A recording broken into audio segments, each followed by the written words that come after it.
AR Rahman ఈ పేరు ఒక బ్రాండ్. ఆయన సంగీతానికి కోట్లాది మంది అభిమానులు ఉన్నారు. అందులో మనం కూడా ఉంటాం. కానీ ఇటీవల ఆయన చేసిన కొన్ని వ్యాఖ్యలు, ఆయన అనుసరిస్తున్న ద్వంద్వ వైఖరి చాలా మంది అభిమానులను తీవ్రంగా నిరాశపరిచాయి. ఇటీవల ఛత్రపతి సంభాజీ మహారాజ్ జీవితం ఆధారంగా తీసిన చావా సినిమాలో నెగటివ్ సన్నివేశాల్లో సుబానల్లా వంటి ఇస్లామిక్ పదాలు వాడడం తనకు ఇబ్బందిగా అనిపించిందని, అది సమాజాన్ని విభజించేలా ఉందని రెహమాన్ గారు అన్నారు. The character is chanting Subhanallah, Mashallah, Alhamdulillah. That's such a cliche, no? I have great respect for people. People are not that foolish to get influenced by false information. So I have great faith in humanity. సరే, మీరే సంగీతంలోకి మతాన్ని తీసుకొచ్చారు కాబట్టి కొన్ని నిజాలు మీరు కూడా వినాలి. నిజానికి భారతదేశంలో సంగీతానికి మూలం సనాతన ధర్మం. మన సామవేదం నుంచే సంగీతం పుట్టింది. ఇది దేవతలు మనకిచ్చిన వరం. మరోవైపు ఇస్లాంలో సంగీతం హరాం అని, అంటే నిషిద్ధం అని చెప్పే వాళ్ళు కూడా ఉన్నారు. విచిత్రం ఏంటంటే రెహమాన్ గారు, మీ సంగీతం కూడా హిందూ భక్తి గీతాలు, సాంప్రదాయాల నుండే ఎంతో స్ఫూర్తిని పొందింది. ఉదాహరణకు మీరే స్వరపరిచిన పొనియన్ సెల్వన్ 2 సినిమాలో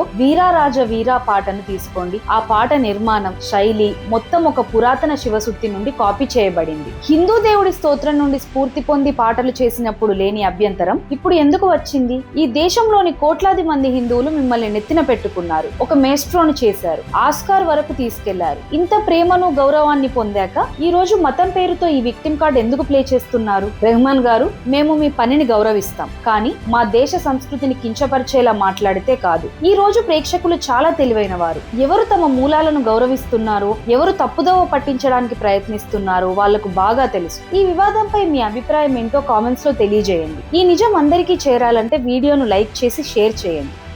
జై హింద్.